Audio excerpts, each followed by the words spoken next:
Bienvenue sur les ondes de la magie de l'auto-guérison. Je suis Alice Rebière, naturopathe et coach. C'est une maladie auto-immune qui m'a permis de devenir moi-même. Je me suis passionnée pour la santé naturelle et je me suis créé la chance d'avoir une profession que j'adore. À travers le coaching, j'ai compris la puissance de l'entrepreneuriat pour aligner ce que je fais et qui je suis en toute liberté. Aujourd'hui, je me sens plus épanouie que jamais. Mon parcours de vie me montre chaque jour que tout est possible. Je suis convaincue que chaque épreuve peut être transformée pour nous rapprocher de la guérison de notre âme. Ce podcast a pour vocation de vous faire découvrir et maîtriser les pouvoirs magiques de votre corps et de votre esprit. Prêt à attirer à vous le meilleur ? Axio! Bonjour à tous, je suis ravie de reprendre les épisodes de podcast après cette pause d'été, cette pause estivale. Aujourd'hui ça va être un épisode vraiment très personnel en fait, sur tout ce qui s'est passé pour moi dans cet été. Ceux qui me suivent sur les réseaux sociaux et qui sont abonnés à ma newsletter ont déjà eu des infos. Mais du coup, je vais détailler un peu plus ici ce qui m'est arrivé parce que j'ai traversé une grosse épreuve qui a été assez compliquée d'un point de vue personnel autant que professionnel. Et je pense que toutes les questions que je me suis posées et les réflexions que j'ai pu avoir après coup, en fait, c'est des réflexions que tout le monde potentiellement devrait avoir en fait à un moment donné dans sa vie. Et puis mieux vaut prévenir que guérir, donc mieux vaut avoir ces réflexions en amont finalement. Bon, je vais casser le suspense. Donc au mois de juillet, je suis partie en vacances en Italie et pendant le voyage, on a laissé la voiture sur un parking qui était vidéosurveillé d'ailleurs. Il y avait des vidéos, caméras. Et donc on a laissé la voiture sur le parking. Et en fait, pendant la visite de Milan, il y a quelqu'un qui a cassé la vitre et qui a volé les ordinateurs dans la voiture. Donc notamment mon ordinateur, sur lequel j'avais toute mon activité professionnelle. En fait, quand je me suis rendu compte du vol, en fait, j'ai capté que j'avais pas fait de sauvegarde et que j'avais rien en fait d'autre à côté. Il y avait pas mon disque dur non plus dans mon sac, donc du coup, j'avais perdu le peu de choses que j'avais sauvegardées sur mon ordinateur et ça a été un énorme choc, vraiment un énorme coup en fait, d'un seul coup qui m'est tombé dessus. Bon, il se trouve qu'après coup, finalement, j'ai retrouvé mon disque dur, mais en fait, sur le moment, non. Ça a été vraiment très, très dur. En fait, sur le moment, la première chose qui m'est venue, la première chose qui m'est venue, c'est j'ai tout perdu en fait, parce que j'avais pas de sauvegarde, parce que j'avais pas grand-chose en fait en ligne, j'avais pas activé la géolocalisation sur mon ordinateur, j'avais pas de cloud, rien du tout. Donc tout ce que j'avais, tous les dossiers sur quoi j'étais en train de travailler, tous mes dossiers clients, etc., tout était stocké en local sur mon ordinateur. Et à ce moment-là, en fait, tout s'écroule en fait. Donc d'un point de vue professionnel, j'ai perdu tout mon travail de mon entreprise depuis 3 ans, j'ai perdu toutes mes formations, tous mes projets sur lesquels je travaillais pour le futur, toute l'identité que j'ai construite au niveau professionnel, mais aussi tout mon travail, moi, de développement personnel, puisque je prenais mes notes sur ordi. En tant que digital nomade, j'utilise beaucoup mon ordinateur.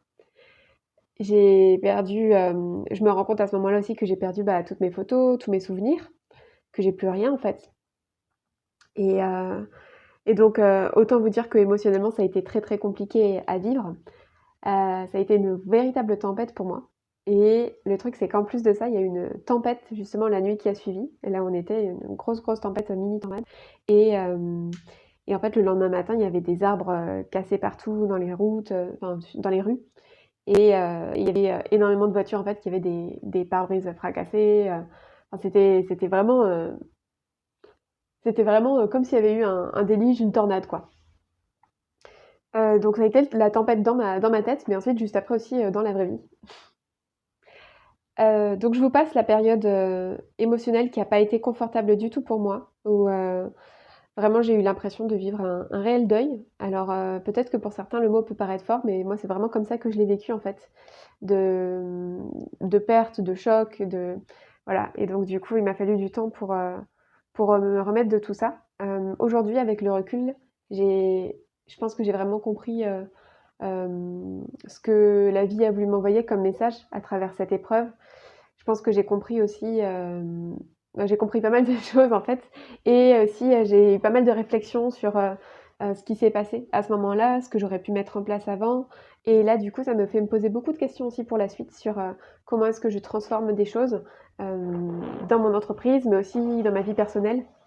Donc voilà, c'est ça que j'ai envie de vous partager parce que je pense que bah, voilà, ces questions, ces réflexions que je me pose actuellement, c'est des choses qui peuvent être très intéressantes à se poser hors période de crise. Et donc il vaut mieux les avoir avant que des crises se passent. Donc c'est parti. Donc déjà, j'ai tout perdu. Bah non, en fait, j'avais pas tout perdu concrètement. C'est une partie de moi, mais j'ai pas tout perdu en fait. Remettons les choses à leur place. J'ai perdu mon ordinateur, j'ai perdu 3 ans de travail, mais en fait, il y a énormément de choses que j'ai en tête. Toutes les transformations, toutes les savoirs, en fait, les savoir-faire, les savoir-être que j'ai acquis au niveau professionnel, en tout cas, à travers tout ce que j'ai fait, tout ce que j'ai mis en place jusqu'à présent. En fait, c'est à l'intérieur de moi. Donc ça, personne ne pourra me l'enlever.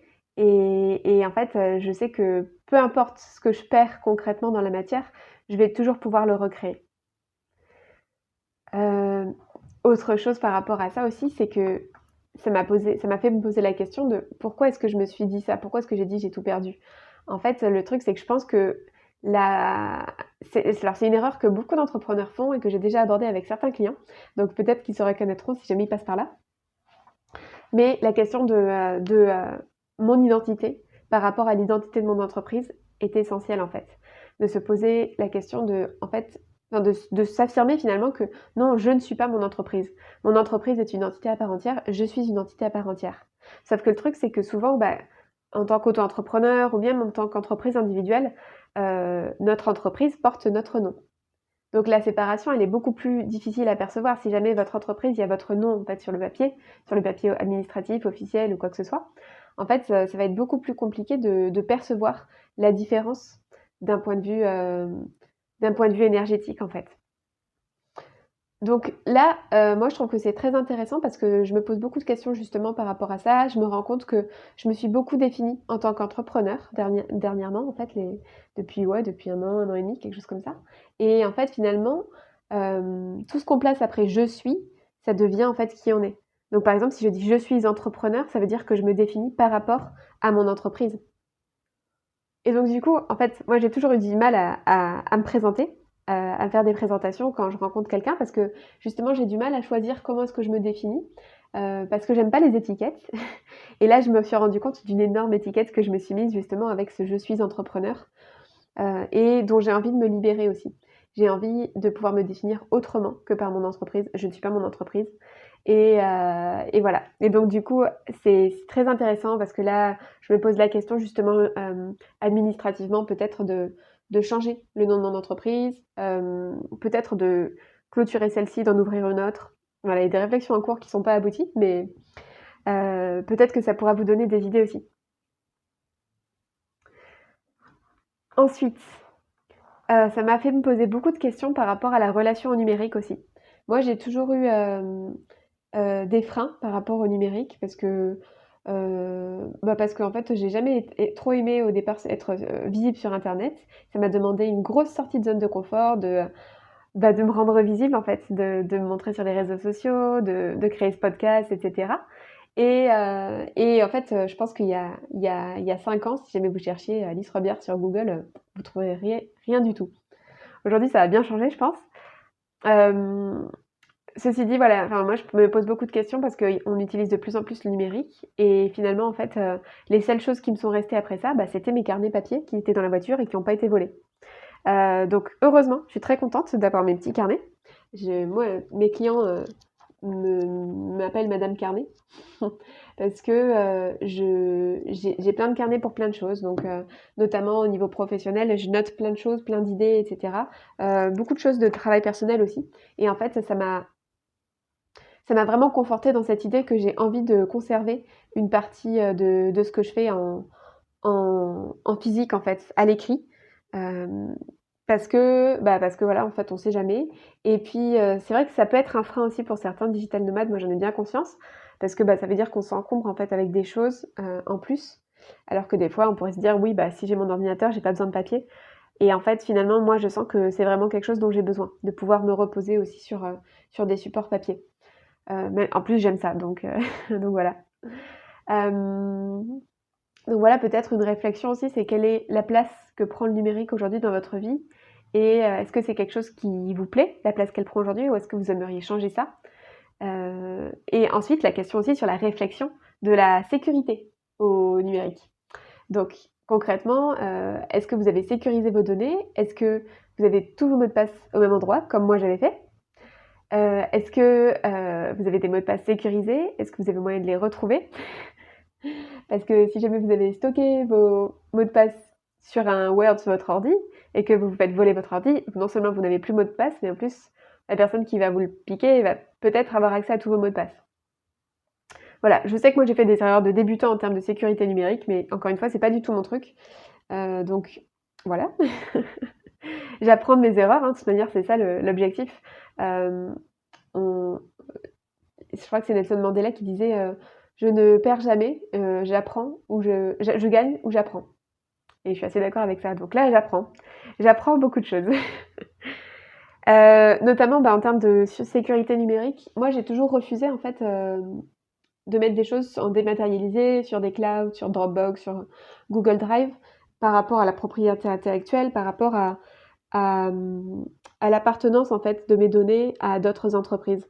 Moi, je suis pas très GAFA et donc du coup, tout ce que je peux éviter de donner, de mes données personnelles, aux GAFA, vaut mieux éviter. Ceci dit, j'ai bien conscience que dans tous les cas, il y a plein de choses que je ne maîtrise pas.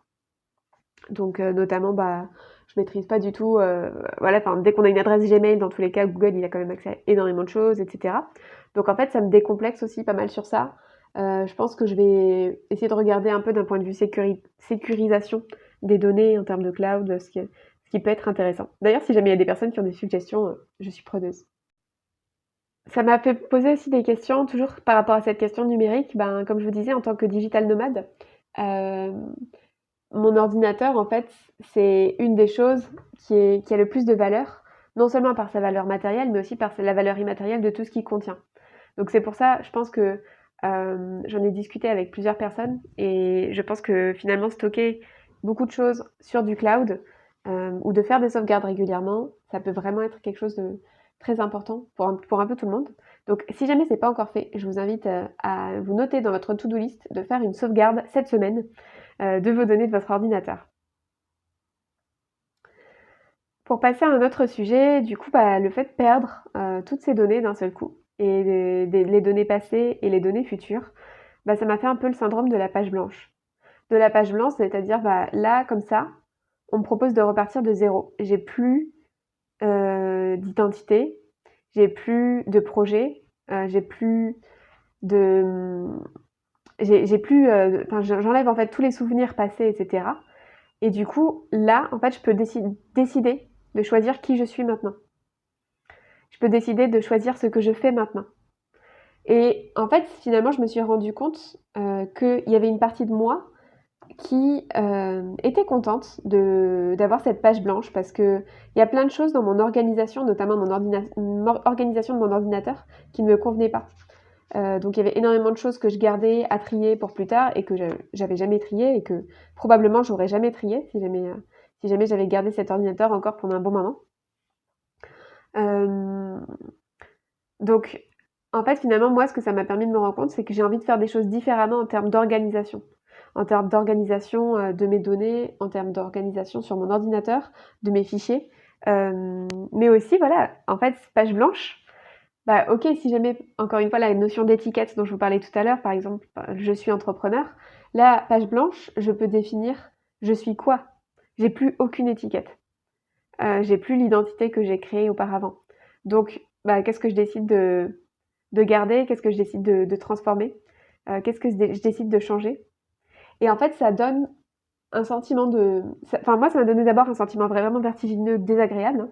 Mais après coup, en fait, ça donne aussi un sentiment de liberté. C'est-à-dire que là, concrètement, j'ai la possibilité de me réinventer. j'ai l'opportunité qui m'est donnée de pivoter, de changer, de transformer des choses.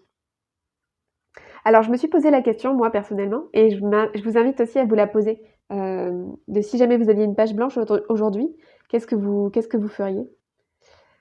Alors moi, c'est marrant parce que du coup, en y réfléchissant, je me suis rendu compte que c'était pas forcément, enfin les sujets que j'abordais, j'ai pas envie de les changer en fait.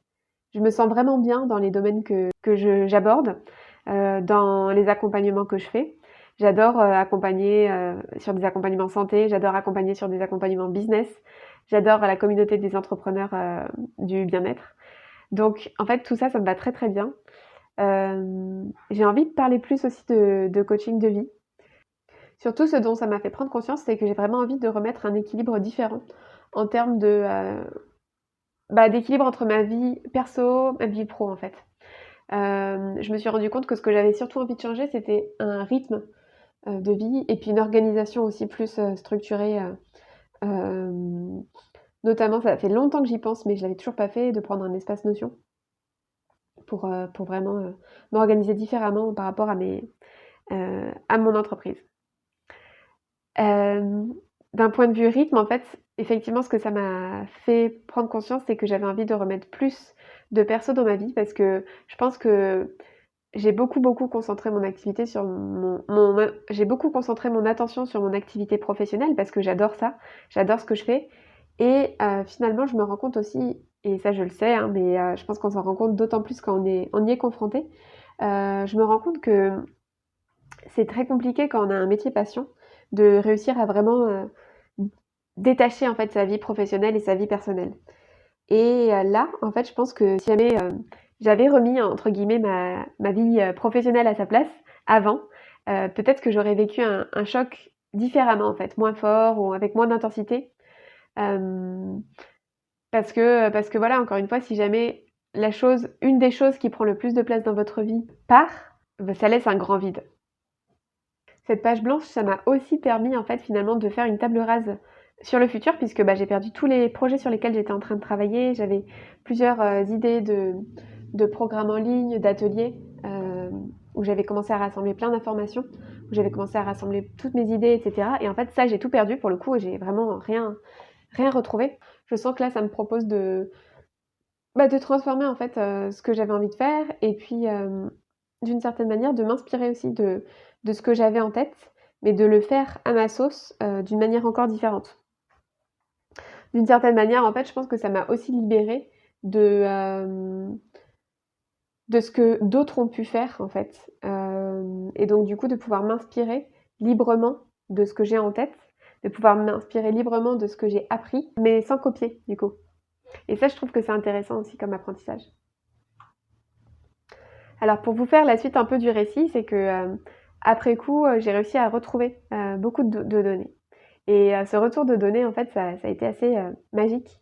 Ça n'a pas été libérateur parce que je pense qu'il y a vraiment eu voilà, ce choc, ce deuil, enfin on peut carrément parler d'un petit trauma, je pense, hein, qui s'est passé. Mais en fait, finalement, je me suis rendu compte que au niveau comptabilité, ça me faisait très très peur parce que du coup, je pensais que j'avais perdu tous mes justificatifs, etc. Mais il se trouve que j'avais travaillé avec une assistante administrative et financière sur toute la première partie de l'année. Alors ça a été beaucoup de temps et beaucoup de frais dépensés. Et en fait, je me rends compte à quel point ça a payé parce que toute ma compta est à jour. J'ai toutes les données qui ont été sécurisées, toutes les données de compta qui sont voilà, enfin vraiment tout nickel. Donc ça c'est génial et ça a été un énorme soulagement. Et c'est rigolo parce que je me rends compte en fait à quel point la vie joue toujours en ma faveur, même si des fois je m'en rends pas forcément compte.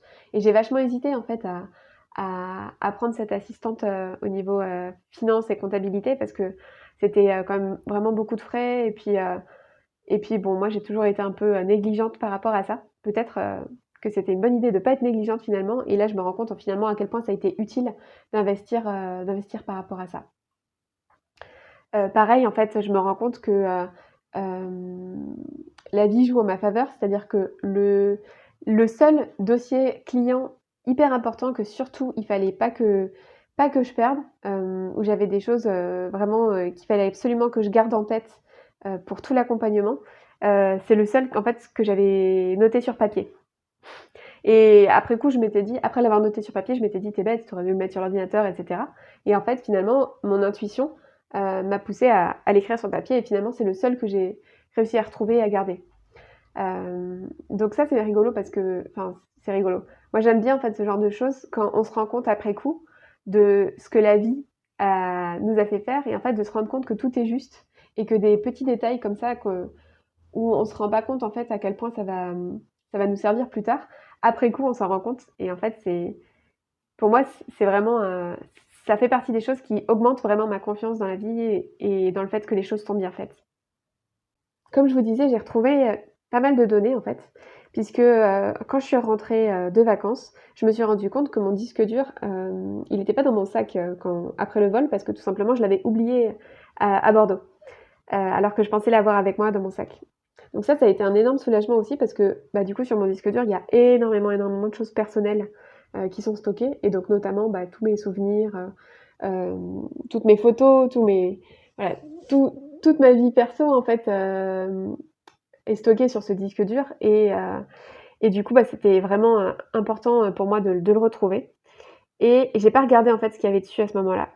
J'ai fini par, brancher, ce disque dur à un nouvel ordinateur, enfin un ordinateur qu'on m'a prêté et je me suis rendu compte après coup que dessus j'avais fait une sauvegarde partielle en fait au mois de janvier, des données qui me semblaient importantes, sur mon ordinateur avant de partir au Mexique et en fait j'avais complètement mais fait une amnésie totale de cette sauvegarde partielle. Donc ça a été une redécouverte, complète et ça m'a, bah, en fait j'ai réussi à retrouver énormément de choses, quoi. Donc finalement en fait c'est rigolo parce que je me rends compte que dans les épreuves que je vis dans la vie, je me rends compte que la vie joue toujours en ma faveur. C'est-à-dire que des fois, je vais des choses qui vont me qui vont me faire des espèces d'énormes chocs, des énormes, enfin voilà, des épreuves très, très inconfortables. Mais après coup, en fait, c'est comme si: «Non, vas-y, on t'enlève tout ça, mais en fait, on te rend ça, et puis on te rend ça, et puis on te rend ça». Et en fait, finalement, c'est pas si grave. Donc ça fait partie des choses aussi qui me permettent de vraiment de sentir que je peux avoir confiance, en fait, dans la vie de manière générale. Qu'est-ce que je voulais vous dire d'autre? Oui, aussi, en fait, d'un point de vue, donc là, c'était plus d'un point de vue professionnel, tout ce que je vous ai partagé. D'un point de vue plus personnel, en fait, donc comme je vous ai dit, ça le fait d'avoir eu cet événement, ça m'a vraiment, demandé de réfléchir à qu'est-ce que je veux en termes d'équilibre de vie, qu'est-ce que je veux en termes de rythme de vie, en termes d'équilibre entre ma vie perso et ma vie professionnelle. Mais aussi, ça m'a donné une bonne leçon, sur, l'attachement au matériel. Et pour le coup, en fait, c'est quelque chose dont j'étais assez détachée, le matériel en général. Mais là, c'est vraiment venu me faire une petite piqûre de rappel, on va dire, par rapport à ça. Et du coup, je pense que c'est important aussi de se poser cette question de à quel point est-ce que je suis attachée aux choses matérielles qui m'entourent. Et finalement, de se rendre compte que c'est pas grave si jamais ça disparaît, parce que finalement, c'est pas le matériel qui compte le plus. Autre leçon importante aussi que j'ai vécue, c'est comme je vous disais, donc juste après cette disparition de l'ordi, il y a eu une tempête la nuit suivante, une espèce de mini tornade. Et en fait, quand je me suis réveillée le lendemain matin, ça m'a fait relativiser. Je me suis dit, bah au moins personne n'est mort, au moins tout le monde est en bonne santé, personne n'a été blessé, etc. Et en fait, je me rends compte aussi que ça m'a permis, une fois de plus, de remettre au centre finalement cette thématique de la santé. Parce que la santé, ça a toujours été ma priorité numéro un, ma valeur numéro un. Et en fait, dans ce genre d'épreuve aussi, c'est vraiment quelque chose dont je me rends compte, c'est que quoi qu'il se passe, la santé, en fait, ça reste prioritaire. Et du coup, bah, évidemment, après un choc émotionnel comme ça fort, autant vous dire que la tempête, elle est devenue très émotionnelle pour moi, que j'ai été à fleur de peau et très, très, très fatiguée. Et en fait, d'un point de vue santé, sans vitalité, on peut rien faire. Donc, bah, la première chose que j'ai fait, c'est de me mettre au repos complet, de prolonger mes vacances, de tout mettre en pause et de prendre le temps de restaurer mon système nerveux. Avec, bah, tous les outils, de naturopathie, de coaching, et autres et d'énergétique que j'ai. J'ai passé beaucoup de temps à faire des soins, beaucoup de temps à dormir, j'ai pris bien soin de mon alimentation, encore plus que d'habitude. Mis en place beaucoup de techniques d'hygiène de vie, je me suis beaucoup, auto-coachée. J'ai fait beaucoup de pratiques, sur moi. Pour moi, c'est vraiment, la vitalité, c'est le numéro 1, donc sans vitalité, sans énergie vitale, en fait, on peut rien faire.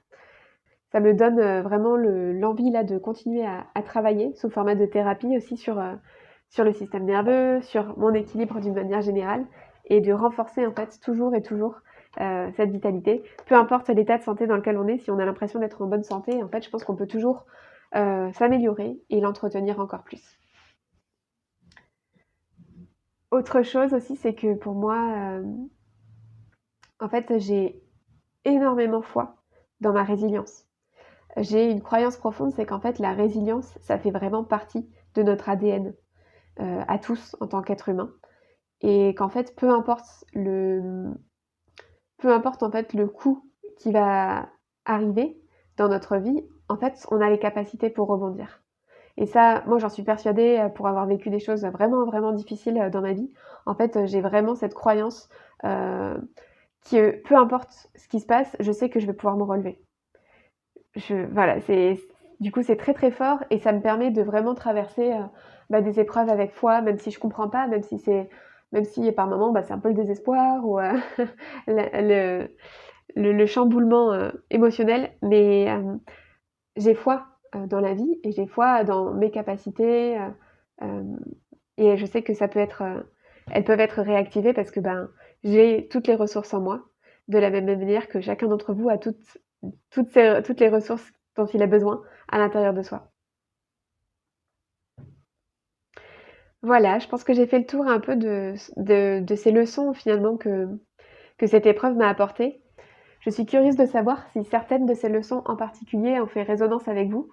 Est-ce qu'il y en a une ou plusieurs que vous étiez, déjà, fait comme réflexion? Ou est-ce qu'il y en a certaines qui ont été, pour vous un peu des révélations ou des moments de prise de conscience? Pour moi, voilà, ce qui compte le plus encore une fois, c'est vraiment, l'immatériel, c'est, ma transformation personnelle, les bagages que j'ai à l'intérieur de moi, mon savoir, mon savoir-faire, mon savoir-être et surtout, ma résilience et ma foi indestructible envers la vie et ma confiance en moi. Voilà, j'espère que cet épisode vous aura plu et du coup, je vais recommencer à enregistrer des épisodes donc si tout se passe bien, normalement, vous aurez un nouvel épisode la semaine prochaine. Je vous souhaite une très très belle journée et à bientôt. Merci pour votre écoute. Alors, comment allez-vous libérer votre magie intérieure? Si vous avez aimé ce podcast, pensez à le partager avec votre entourage pour participer à sa visibilité et à laisser un avis 5 étoiles sur la plateforme de votre choix. Vous pouvez aussi vous abonner pour être tenu au courant de la sortie du prochain épisode. À bientôt!